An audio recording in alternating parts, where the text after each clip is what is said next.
Dit is die dag wat die Here gemaak het. Kom ons wees bly, ons verheug ons in hierdie dag. Ek is so opgewonde, altyd hier om saam met u te kuier, ons encounters en Christkyk familie. Wat 'n voorreg om saam met jou vandag op hierdie program te wees. Ons praat vir die tweede week vandag oor die verantwoordelikheid van die hoorder. En ons gaan onmiddellik na die woord van die Here. As jy laasweek ingeskakel was, dat jy gehoor, ons gaan met 'n reeks begin, die verantwoordelikheid van die hoorder. Ons wil nie net meer die woord hoor nie, en daar's te veel in ons lewens, ek gaan dit algemeen maak, waar daar's te min vrug. Jesus sê, hierin word die Vader verheerlik, dat jy veel vrug het. So, we are unpacking how we can come to this place, waar die Here ons wil hê, waar ons die woord hoor, ons verstaan het, en ons dra vrug, ons lewer vrug op. Kom ons gaan na Matteus hoofstuk 13 toe, en dan lees ek saam met u vanaf vers 20. En by wie op rotsagtige plekke gesaai is, dit is hy wat die woord hoor, en dit dadelik met blydskap aanneem. Maar hy het geen wortel in homself nie, hy is net vir 'n tyd. En as daar verdrukking en vervolging kom, ter wille van die woord, struikel hy dadelik. Nou, ons weet nou al by die tyd, in die gelykenis, is daar 4 groepe mense, wat die Here na verwys.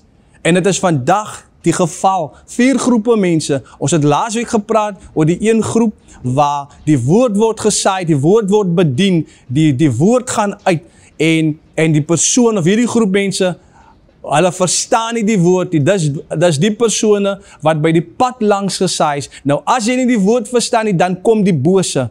As iemand vir jou gesê het, die duiwel bestaan nie, dit is 'n leuen. Die duiwel is net so 'n werklikheid, soos wat God 'n werklikheid is. Nou sê in die eerste groep mense wat by die pad langs gesaai was, dat hulle, as hulle die woord verstaan nie, dan kom die bose, en hy roof die woord, wat gebedien was, wat gepreek was, en die uitkoms van daai groep mense, is dat daar is geen vrug in hulle lewe nie, geen bewys van God se liefde, geen bewys van God se voorsiening, geen bewys van wat ook al die Here in ons lewe spreek nie. Maar kom ons praat oor hierdie tweede groep mense, en is hierdie groep wat by rotsagtige plekke gesaai is.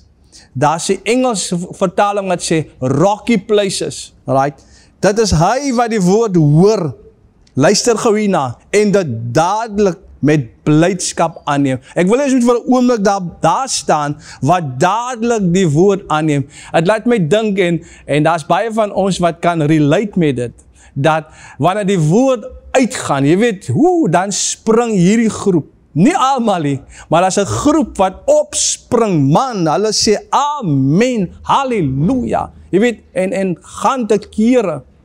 Nou hierdie groep mense, as mense wat baie emosioneel is, right, hy vat die woord, en hy's baie emotional, dat is nie verkeerd nie, maar daar is ook 'n fyn lyn, want nou sê die gelykenis, die mystery reveal eintlik, want Jesus sê, ek praat met julle in gelykenis, die Engels praat van parables, maar it is mysteries, wat hy nou hier, wat hy bekend maak, so die mystery openbaar, dat hierdie groep, het geen diepte nie.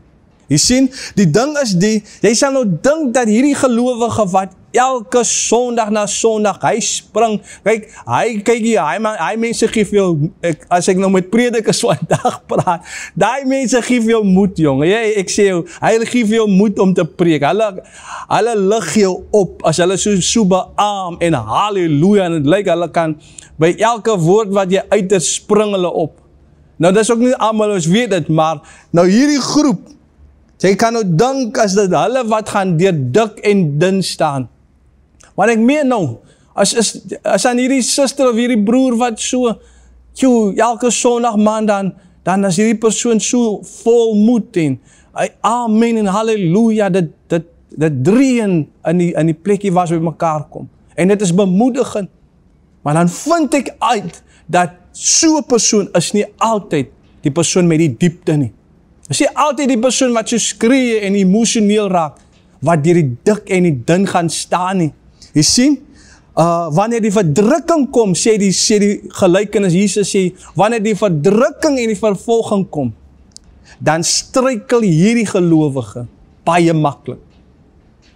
They fall away, sê die Engelse vertaling. Ons noem het baie keer, hulle word afvallig.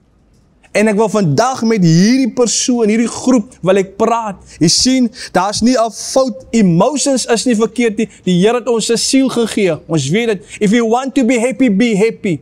If you crying or you sad, huil, maar huil net om klaar te huil. You can express your emotions, maar daar's 'n fyn lyn.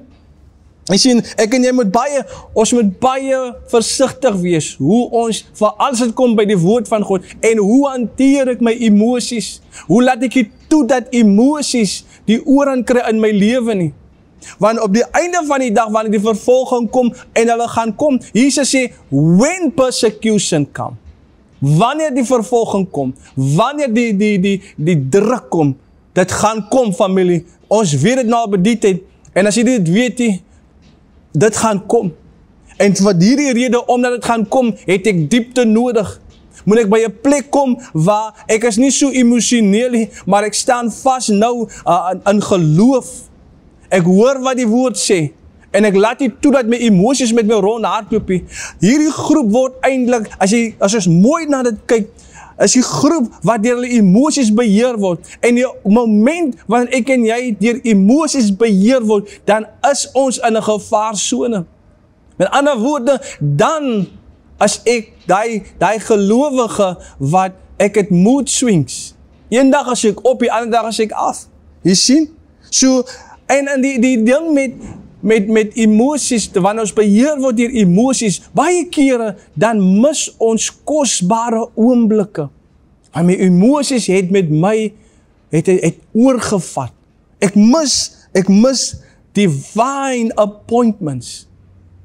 Want ek het nie so lekker gevoel, en ek het emosie toegelaat, om vir my te dicteer, soos die Engels sê.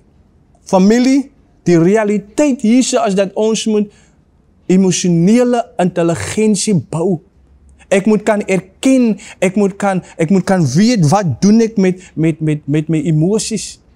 En ek praat nie altyd van die positiewe emosies nie. Ek praat veral ook oor die negatiewe emosies. Ek het iets wat terwyl ek besig was om my voor te berei vir hierdie dag en vir hierdie preek, en het die Here iets in my hart gelê, en ek deel dit graag met u, wat sê, ons sielkundige welstand bepaal ons algemene welvaart. Ek gaan dit weer sê, ons sielkundige welstand bepaal ons algemene welvaart. En soos ek in my, en ons weet as ons praat van die emosies, dan praat ons van die sielsvlak, die sielsdimensie, wat praat van die emosies, jou intellek. En so gaan ons aan. Dan soos ek in my sielsdimensie nie op 'n goeie plek is nie, dan gaan ek nie die welvaart, die voorspoed geniet, wat ek veronderstel is om te geniet nie. God se woord gaan uit. God se woord word gepreek, die saad word gesaai. En ek moet diepte in myself kry. Kyk net wat die gelykenis, Jesus praat van hierdie gelykenis waar hierdie persoon het nie diepte nie. Die persoon, hy neem maklik met blydskap die woord aan, hy hoor die woord, neem dit in met blydskap aan, maar hy het geen wortel in homself nie. Hierdie persoon is net vir 'n tyd. Hierdie persoon, as die verdrukking en die vervolging kom ter wille van die woord, dan struikel hy dadelik. Jy sien, as nie, daar is nie eers ek wil amper sê kompromie wat die persoon aangaan nie. Hy struikel onmiddellik, want daar is nie diepte nie. Om emosioneel al die tyd te wees, gaan maak dat ek in die diepte is nie. Want en as ons die diepte gaan het nie, dan gaan die vrug nie kan opkom nie. Want net wanneer die vrug wil opkom, as die verdrukking kom, Jesus praat van die gelykenis en die son gaan en hy skroei die saad. Dit praat van die verdrukking, dit praat van die vervolging, wat beteken, daar gaan nie 'n kans wees dat die woord wat ek ontvang het, die woord wat ek gehoor het, gaan vrug kan oplewer nie. En ons weet, die wil van God die Vader, is dat ons baie vrugte moet dra, dat ons vrugvolle mense moet wees. Dat ons moet multiply, ons moet increase, wanneer ek die woord ontvang. Jy sien, familie, en dis hoekom, dit bring ons by hierdie plek. Kyk wat sê Jesaja, en ek noem het sommer vrylik ook aan, in my vertaling, waar hy profeteer oor Jesus Christus, wat gaan moet sterf, gekruisig moet word. Hy sê, soos 'n lam na die slagpale gelei was, en 'n skaap voor sy skeerders, het hy sy mond nie oopgemaak nie. Dit beteken dat hy nie toegelaat dat emosies oorneem nie. Daar's 'n stadium gewees in die tuin van Getsemane, waar Jesus openlik en vrylik met sy disippels praat, en hy sê, my siel is bedroef tot die dood toe. Maar dit nie al gestop nie. Onthou, Jesus erken dit. Jesus admit, maar ek het 'n sielswroging binne in my. Ek ervaar dood. Hy's nog nie eens by die dood nie, maar my siel weet, daar's lyding op pad. En hy maak dit bekend. Maar kyk wat maak Jesus. Die Bybel sê, en Jesus gaan, hy het 'n end van sy disippels afgegaan, en het sy knieë geval, met sy aangesig op die grond, en het begin bid. Een van die evangelies maak het duidelik, hy sê dat sy sweetdruppels het soos bloed geword. Hy was in 'n geweldige stryd, terwille van die siel, wat deur 'n smeltkroes gegaan het. Maar hy het nie toegegee aan die emosie nie. Is so maklik om toe te gee aan die emosie. En ons leer hierso, familie, uit hierdie verhaal van Jesus, dat ons moenie so maklik toegee nie. Onthou wat kon gebeur het met hierdie sielswroging, met hierdie diepe droefheid, wat die Engels sê, die anguish wat Jesus geërvaar het in sy siel. Wat kon gebeur? Hy kon omgedraai het. Hy kon besluit dat ek gaan nie hierdie bitter beker drink nie. Ek gaan nie deur hierdie lyding nie. Hy het onthou, hy het in die begin gesê, ek gaan Vader, hier is ek, stuur my. En dis baie kere wat kan gebeur met ons. Ons maak 'n commitment, ons besluit, maar dit is wat ons gaan doen, en ons glo dis God se wil, en ons doen dit vir die regte redes, maar wanneer die vervolging kom, wanneer die verdrukking kom, dan kan ons baie kere toelaat, dat hierdie commitment skipbreek lei. Is dit nie hoe ons baie kere teleurstellings veroorsaak nie? Ek het commit, ek het besluit, maar wanneer die ding warm word, dan wil ek kop uittrek. Dan voel ek, nee, ek het nou nie opgeteken vir dit nie. Maar ek het eintlik aan die begin commit. Ons moet ook dan ons commitment so doen. Ek wil iemand vandag help. Ons moet ook ons commitment doen met die oog daarop, dat daar gaan vervolging kom. Daar gaan verdrukking kom. Daar gaan moeilike tye kom. Daar gaan tye kom wat ek uitgedaag gaan word. Daar gaan tye kom waar ek voel, maar dit is nie eintlik waarvoor ek opgeteken het nie. So, wanneer ek en jy die volgende keer 'n commitment maak, moet ons in gedagte hou, dat daar gaan uitdagings kom. En ek gaan nie heeltemal weg van die woord, en ek glo die Here wil ek moet op hierdie punt net 'n bietjie vas staan, dat dis waar ons baie keer mekaar teleurstel. Dis waar ons baie kere, waar ons noem het, ons gooi die ding, die patat, die warme patat in die lug, en iemand moet dit vang. Ek moes die patat gehanteer het. Wat ook al die patat in jou geval beteken. En so kom dit, ons praat van die commitments.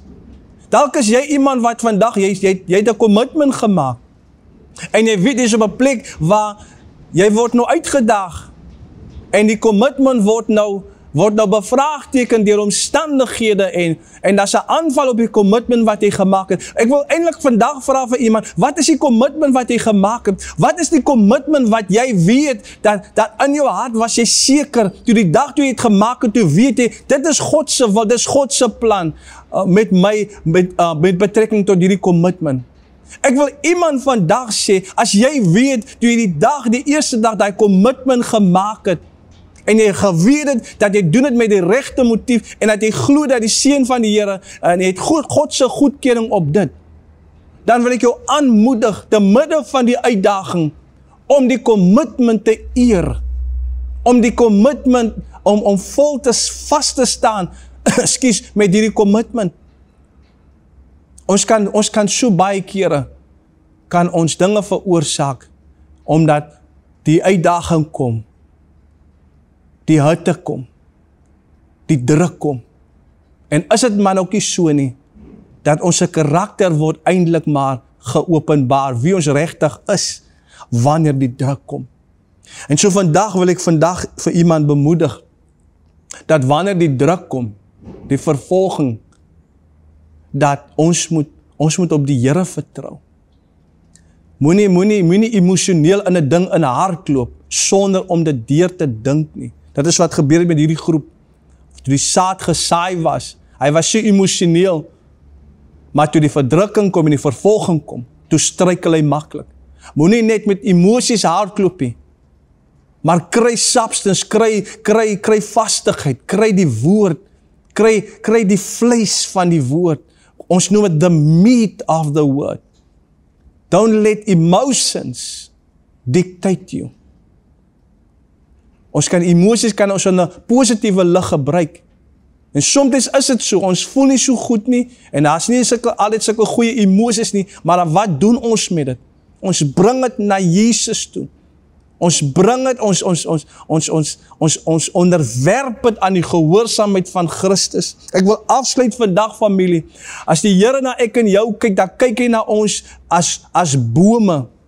Eerlikwaar, dwars deur die skrif, dan sien ek dat die Here praat van vrug, en hy praat van ons vrug oplewe, en hoe 'n boom aan sy vrug geken word. En ek het gesien, as ons kyk in die natuur, elke boom in die natuur, they face hardship, they face challenges. En so vroeg as in die saadvorm, want onthou as daai saad, wat 'n boom eintlik is, in die grond lê, dan gaan dit deur hardship. Daar's tye wat daai saad nie water kry nie, daar's tye wat daai saad deur droogte gaan. Daar's tye wat daai saad deur skuddinge gaan, en moeilike tye, omstandighede.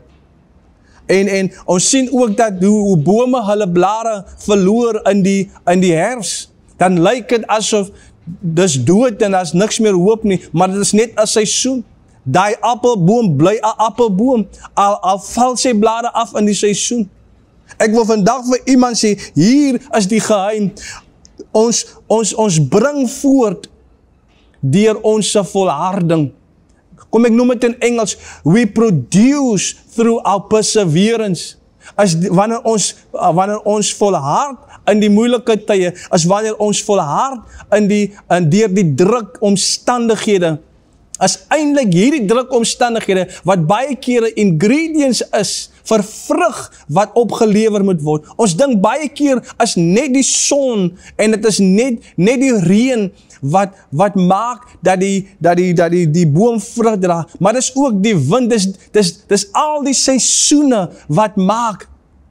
En as ek praat van die seisoene in ons lewe, dan wil ek sê, as baie kere die omstandighede, as baie kere die situasies wat opduik, waarvan ons nie gevra het nie. Ek praat nie van iemand wat hom in 'n ding begewe en hy weet wat hy doen nie. Nee, ek praat van daai omstandighede waar jy weet, Here, ek het nie vir hierdie ding gevra nie. Hierdie ding het ek nie in my lewe geaktiveer nie. Maar dit is hierdie dinge, familie, hoor my vandag, wat alles bydra dat ons daai vrugvolle gelowige word. Ons kan nie net vir die reën wag en dink dat die reën wat die boom gaan vrugbaar maak en vrug gaan dit op. Nee, is ook die somer, is ook die warmte, is ook die hitte. Daar's iets rondom die hitte wat ek en jy nodig het. Daar's iets rondom die vuur van die omstandighede wat ek en jy nodig het om vrug voort te dra. Ek kan nie vandag sê, familie, waar ek sit so jonk as wat ek is, maar in my ondervinding tot hierdie dag toe, het ek al beleef dat as ek terugkyk deur die dinge wat ek gekom het, dan sien ek, het was die hitte wat ek nodig gehad het om die persoon te bekom wat ek vandag is. Het is die omstandighede wat op my pad gekom het, wat gemaak het dat ek sekere vrugte opgebring het. En so ons kan nie net altyd kyk na goeie omstandighede en dink dit is die resepie vir vrugvolheid in ons lewe nie. Nee. Ons moet verstaan, dit is 'n kombinasie van seisoene, dit is 'n kombinasie van tye en omstandighede wat gaan maak dat ek en jy gaan vrug dra. Jy sien, ek en jy moet die realiteit te verstaan dat it's not only the good that brings forth the fruit in our lives. It's sometimes the not so good things wat maak dat ons die vrug opbring. En ek wil vandag vir jy bemoedig, as jy in 'n moeilike tyd is van jou lewe, en jy weet, jy het alles gedoen wat jy kon.